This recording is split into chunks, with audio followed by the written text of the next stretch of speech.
In kicking off this week's celebration of President Trump's first 100 days back in office, the White House yesterday highlighted its efforts on border security.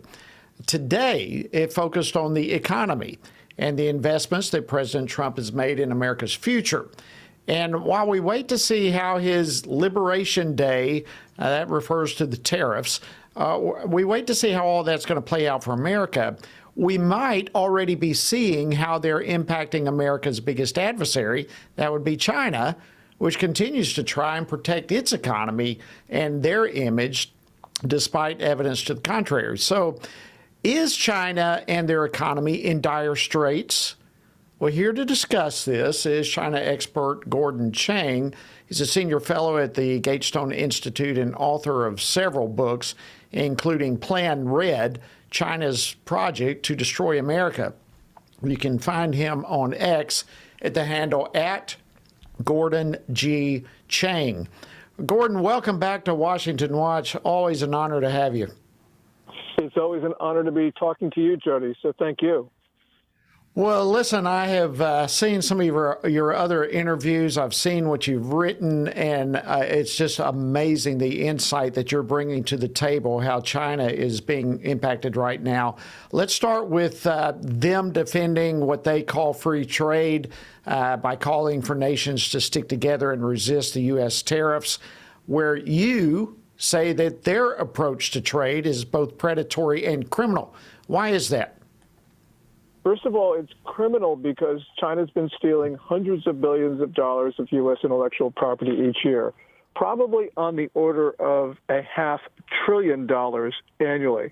But it's increasingly predatory because China has failed to honor its trade obligations, especially those that it took on when it acceded to the World Trade Organization. So we have a China right now that is ramping up its export production, giving subsidies, all sorts of things that are not permitted under the rules that it had accepted. And that's why President Trump imposed his tariffs.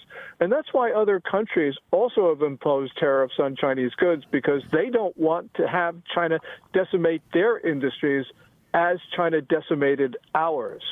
Wow. All right, so what's happening in China, both as a response, as a result of the tariffs imposed by President Trump, but around the world, likewise, trying to protect their other interests, other countries? What kind of impact is this having on China? Well, we're starting to see factories close, especially in the export sector in the South. The layoffs are going to be, they're going to start rolling. They're going to even be worse than they have been. Even before Liberation Day, the Chinese economy probably was contracting. You know, China claims 5.4% growth in the first quarter, but when we look at the price data, Jody, we see an economy in deflation, and that's hard to reconcile an economy in a deflationary spiral with robust growth. So now when China can't export because of these tariffs, because their exports are way down, I think we're going to see a Chinese economy that will be plunging. Wow. Wow. One of the things, Gordon, that I read from you, that I said, I want Gordon on the program to talk about this. You've suggested China's behavior right now exhibits what you call end of regime conduct. Can you expound on that? Yeah. In the last 3 weeks, Jody, we've seen very provocative Chinese military activity directed against South Korea, Japan, Taiwan, the Philippines, and Australia. Now, this is at a time when China actually needs friends because it needs to export more. Remember, it's not exporting many goods to the U.S., and it needs to sell those to other countries, and yet it is making enemies of other countries, especially countries in the region, very close to China's shores. That is lashing out. It's extremely counterproductive, nonsensical. And so I think that end of regime behavior is perfect description for what China is doing right now. It looks of desperation. It looks like it is just irrational. Wow. And I actually aired, coming into the program today, Treasury Secretary Scott said that China could lose as many as 10 million jobs through all of this. And I'm actually seeing reports of riots taking place in the streets. This is a very serious situation in China right now, isn't it? It is, and it's certainly more than 10 million because even the investment banks are talking about layoffs of 16 million, and it could very well be more than that because we're dealing with an export sector that is basically no customers. It was ailing last year, and now with the tariff war, it is in a position where China can't do very much except try to give subsidies or social benefits to laid off workers. But the number of workers who are going to be laid off will be in the millions, and it could even be more than that. All right, less than a minute left. Is all this going to bring China to the table to negotiate?